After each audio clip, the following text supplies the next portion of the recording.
معزز ناظرین اکرام، السلام علیکم ورحمۃ اللہ وبرکاتہ۔ جیسا کہ آپ تمامی حضرات نے ابھی سنا ہوگا کہ کچھ دن پہلے ایک فلم کا ٹریلر جاری کیا گیا جس کا نام ادے پور فائل رکھا گیا، اور جیسے ہی اس فلم کا ٹریلر جاری ہوا تمام ہندوستان میں ایک شدید بے چینی مسلمانوں کے اندر پھیل گئی، اور لوگوں نے اس فلم کا پرزور طریقے سے احتجاج کیا۔ اب وہ احتجاج کیوں کیا گیا اور کس لیے کیا گیا وہ آپ تمامی حضرات کو پتہ ہے کہ اس فلم کو مسلمانوں کے اپوزٹ میں یعنی اسلامو فوبیا کے طور پر لانچ کیا گیا، اور اس میں مسلمانوں کی شبیہ بگاڑنے کی کوشش کی گئی، خاص طور پر مسلم طبقے کو نشانہ بنانے کی اور جھوٹ اور افواہ پھیلانے کی کوشش کی گئی۔ تو جیسا کہ اس فلم کے ٹریلر سے صاف ظاہر ہے کہ یہ مسلمانوں کو شدید دکھ پہنچانے اور تکلیف پہنچانے کی غرض سے اس فلم کو فلمایا گیا ہے، تو پھر ظاہر بات ہے کہ ملک کا آپسی بھائی چارہ اور سوہاد بگاڑنے کی کوشش کی غرض سے اس فلم کو فلمایا گیا ہے، اور یہ فلم کنہیا لال کے اس حادثے اور قتل سے ریلیٹڈ ہے، یعنی بیسڈ ہے اس پر کہ ادے پور میں جس طریقے سے کنہیا لال کا ہتیا کر دی گئی تھی شدت پسندوں کی طرف سے، تو وہ معاملہ اس میں فلمایا گیا اور اس کے ذریعے سے مسلمانوں کو بدنام کرنے کی کوشش کی گئی۔ لہٰذا اس فلم کے خلاف مسلمانوں میں شدید غم و غصہ پایا گیا، اور لوگوں نے یعنی مسلمانوں نے کورٹ کا رخ کیا اور اس کو فلم کو چیلنج کیا، اس کو روکنے کی بات کہی جس کو 11 تاریخ کو ریلیز ہونا تھا۔ لہٰذا آج بہت بڑی خبر یہ ہے کہ دلی ہائی کورٹ نے اس فلم پر انترم روک لگا دی ہے۔ انقلاب میں چھپی ایک رپورٹ کے مطابق میں آپ کو بتا رہا ہوں، نفرت انگیز فلم ادے پور فائلز کی ریلیز پر عدالت نے روک لگا دی ہے۔ مسلمانوں کے جذبات کو شدید طور پر ٹھیس پہنچانے والی فلم کے خلاف سنیما ٹو گراف ایکٹ کی دفعہ 6 کے تحت مرکزی حکومت کے مواد پر فیصلہ لینے کا دہلی ہائی کورٹ کا حکم۔ عرضی گزار جمعیت علماء ہند کے صدر مولانا ارشد مدنی کو مرکزی حکومت کے سامنے نظر ثانی کی عرضی دائر کرنے کی اجازت، یعنی فی الوقت آج کی تاریخ جو تھی 11 تاریخ، اس پر فلم کو چلانے پر ریلیز ہونے پر دلی ہائی کورٹ کی بنچ نے روک لگا دی ہے۔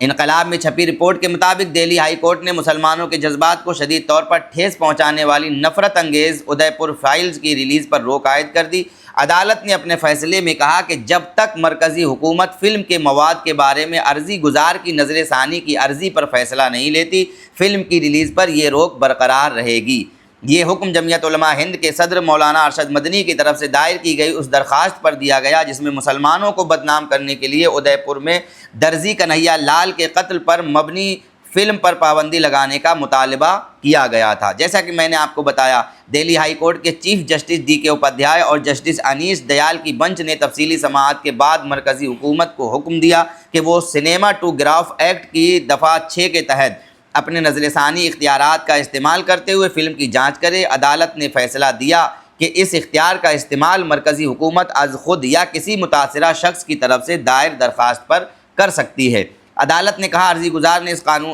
اسے قانونی راستے کا سہارا نہیں لیا، اور یہ کہ عرضی گزاروں کو پہلے مرکزی حکومت سے رجوع کرنا چاہیے۔ فیصلے میں کہا گیا کہ ہم عرضی گزار کو 2 دن کے اندر مرکزی حکومت سے رجوع کرنے کی اجازت دیتے ہیں، اور اگر درخواست گزار مرکزی حکومت سے رجوع کرتے ہیں تو وہ عبوری اقدامات کے لیے درخواست کر سکتے ہیں۔ جب درخواست گزار مرکزی حکومت سے نظر ثانی کی درخواست کے ساتھ رجوع کرتا ہے تو پروڈیوسر کو موقع دینے کے بعد 1 ہفتے کے اندر اس پر غور کیا جائے گا اور فیصلہ کیا جائے گا۔ بنچ نے ہدایت کی کہ اس دوران فلم کی ریلیز پر روک رہے گی۔ سینسر بورڈ کے وکیل نے دعویٰ کیا کہ فلم کے متنازع مناظر کے کچھ حصوں کو ہٹا دیا گیا ہے۔ خیال ہے کہ اس فلم میں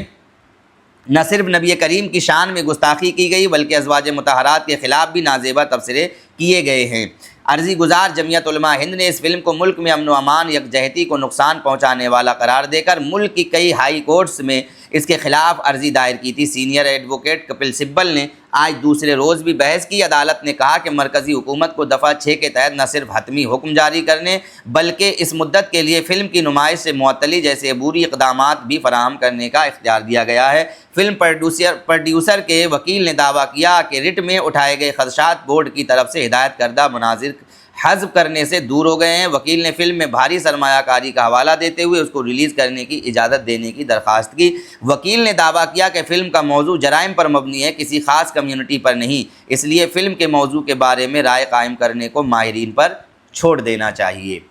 اب یہ فلم جو بنی ہے، اس فلم کو بنانے والا جو پروڈیوسر ہے، ڈائریکٹر ہے، وہ ہے امت جانی، اور امت جانی کا اس طریقے کے معاملات سے پرانا رشتہ ہے، اور امت جانی ایک شدت پسند ہندو انتہا پسند کی ذہنیت رکھنے والا شخص ہے جو آئے دن اس طرح کے وبال میں پھنسا رہتا ہے۔ اور جیسا کہ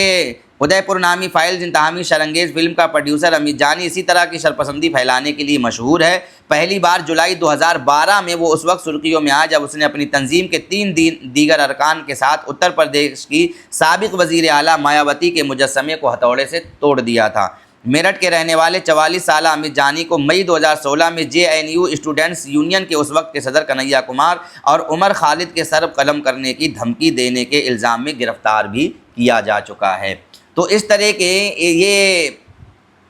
نفرت پھیلانے والا شخص ہے امت جانی۔ اب میرا سوال یہ ہے کہ اگر اس طرح کے جرائم کو دکھانے کا غرض ہے تو کیا پھر جو اخلاق کو جس طریقے سے بے قصور مارا گیا اور پھر پہلو خان کو مارا گیا اور شمبھو ریگر نامی شخص نے ایک مسلمان کا اسی راجستھان کے اندر کلہاڑی سے کاٹ کر کے اور اس کا باقاعدہ ویڈیو بنا کر کے ڈالا تھا سوشل میڈیا پر، تو پھر اس کے خلاف بھی فلم بنائی جائے گی کیا؟ اس طرح کے معاملات کو زبردستی اٹھانا اور پھر آپسی سوہاد کو بگاڑنے کی کوشش کرنا اور لوگوں میں دوری پیدا کرنا، نفرت کو بڑھاوا دینا، یہ غیر قانونی ہے۔ اس کے خلاف کڑی کارروائی ہونی چاہیے، اور بہت زیادہ امید ہے کہ اس فلم پر ضرور بین لگے گا۔ جس طریقے سے ریلیز ہونے سے پہلے آج 11 تاریخ کی ڈیٹ تھی ریلیز ہونے کی، کورٹ نے یعنی دلی ہائی کورٹ نے اسے انترم روک دیا ہے اور ہفتے بھر کا ٹائم دیا ہے کہ عرضی گزار جو ہیں جمعیت علماء ہند کے صدر مولانا ارشد مدنی کی، جس میں تصویر بگاڑی گئی اور وہاں دیگر ان کے خلاف نازیبا باتیں کی گئیں اور ان کو دکھانے کی کوشش کی گئی ہے، لہٰذا انہوں نے عرضی دی تھی اور اس کے خلاف کورٹ نے آج یہ فیصلہ دیا اور انہیں سرکار کی طرف رجوع کرنے کا حکم نامہ جاری کیا، جو کہ 7 دن کے اندر اندر ان کو کرنا ہوگا اگر یہ فلم کو بین کرانا ہے۔ تو آج کی ویڈیو میں اتنا ہی، اور جڑے رہیں ہمارے ساتھ، ہماری ویڈیو کو فالو کرتے رہیں، لائک کرتے رہیں، شیئر کرتے رہیں۔